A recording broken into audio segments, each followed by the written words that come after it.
Hey everybody. So, you guys said you liked the first story, so I'm going to try it with the second story. It's the same book, this one, okay? And I found out when you guys see the video, you actually get to see it the right way around. I thought you couldn't see it. So, it says Grandma's Magical Storybook. So, here we go. This time I'm going to read you the story about the elves and the shoemaker, okay? Probably one you've heard already, but hey, why not? Maybe it'll put you to sleep like I did Amelia the other night. Okay, here we go. The elves and the shoemaker.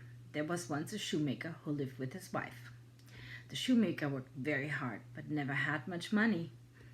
In time, he became poorer and poorer. Then one day, all he had left was one piece of leather, just enough leather to make one pair of shoes.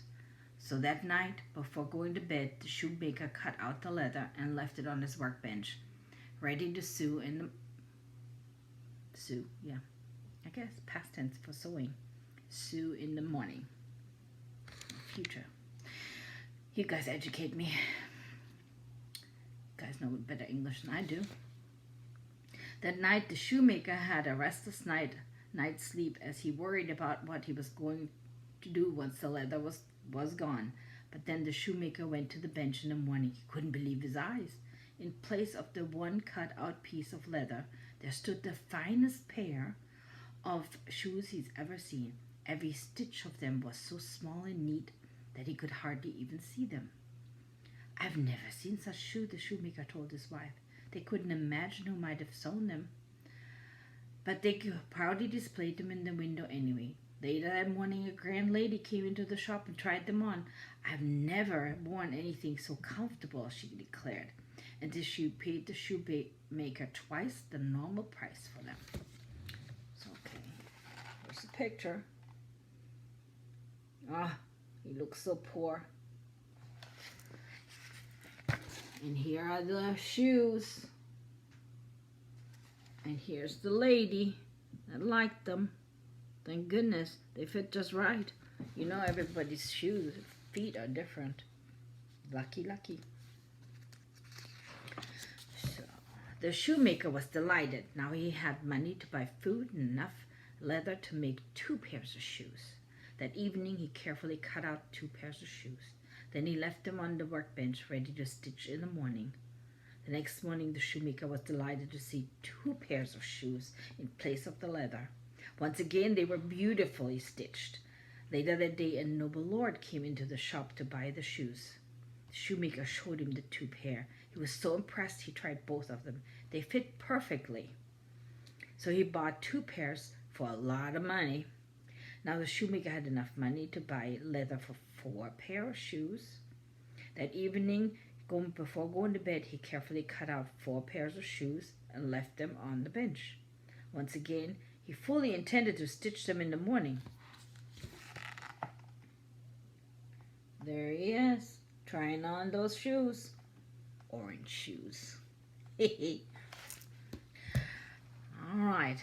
However, when he woke the next morning, he found 4 perfect pairs of shoes sitting on the workbench. There they are.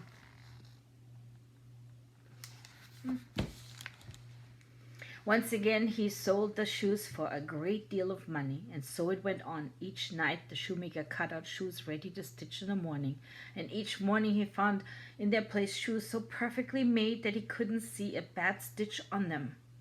Day after day, rich customers came to the shoemaker's shop to buy the perfectly made shoes. So in time, the shoemaker and his wife became quite rich.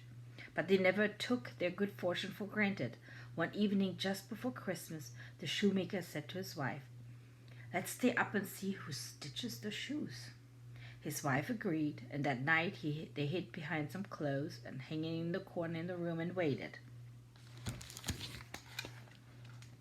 There they are. Cats waited too. Hope they didn't eat them, whoever sells this. Alright, for a long time nothing happened.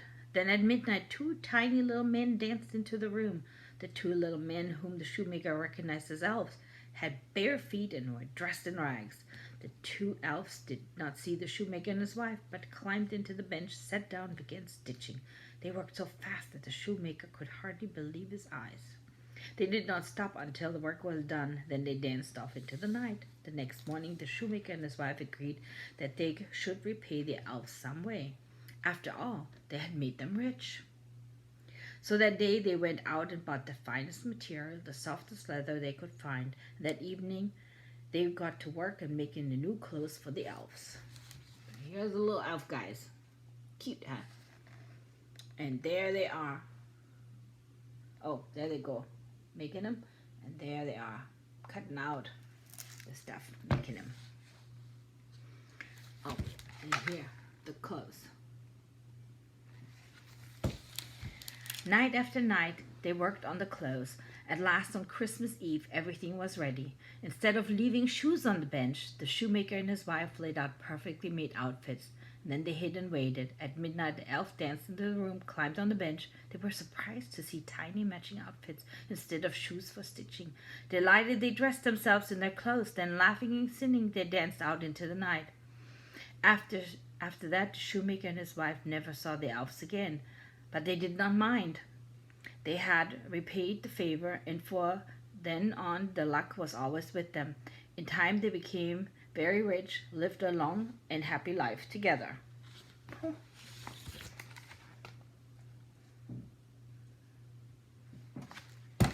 wonder why they didn't come back. That was a short story. It was shorter than the closet, wasn't it? All right. How'd you guys like this one? Predictable, huh? Okay. All right.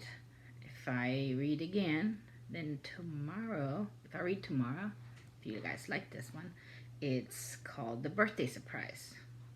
Okay? All right. Love you guys. Bye.